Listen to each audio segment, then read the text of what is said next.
భగవంతుని ప్రతినిధిగా పూజారులు ప్రతిరోజూ దేవాలయంలో దేవుళ్లను పూజిస్తూ భక్తులకు అతని గొప్పతనాన్ని వివరిస్తూ దేవుని వద్దకు రప్పించే కార్యక్రమం నిర్వహిస్తూ ఉంటారు.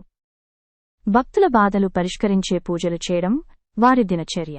భక్తుల సమస్యలు పరిష్కారమవుతున్నాయో లేదో తెలియదు, కానీ పూజారులకు కష్టమొస్తే భగవంతుడు సహాయం చేయటం లేదు.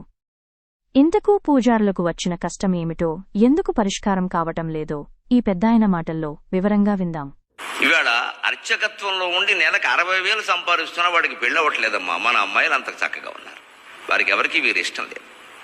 అర్చకుడైతే మేము చేసుకోమండి, ఆ గుండు పిలక చాలా చికాకండి అంతే.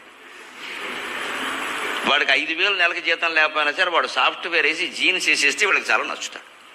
వాడికి పూటకి ఠికానా ఉండకపోయినా సరే అర్చకుడు నచ్చడు. అర్చకుడు కాళ్ళకి దండం పెట్టి నా ప్రేమ ఫలించేలా చేయమంటారు తప్ప అర్చకుడిని ప్రేమించరు.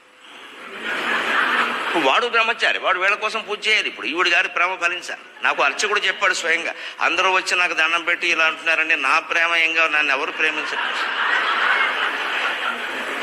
మరి వాడు మనిషి కదండి. 40 ఏళ్ళు 45 ఏళ్ళు దాటిపోతున్నాయమ్మా అర్చకులకి. కొంతమంది పురోహితులు 45, మోర్ దాన్ 45 మనుషులే కదా వాళ్ళు. ఎంత అర్చకత్వం చేసినా అందరూ రామకృష్ణ పరమహంసలు కాలేరు కదండి, మానవ మాత్రులం. ఇవో ఉంటాయి. అసలు అవకాశం లేదు, బ్రాహ్మణుల పిల్లలే ఇవ్వటం లేదు. జన విజ్ఞాన వేదిక ఉత్తమ పౌర సమాజం కోసం పనిచేస్తున్న స్వచ్ఛంద సంస్థ.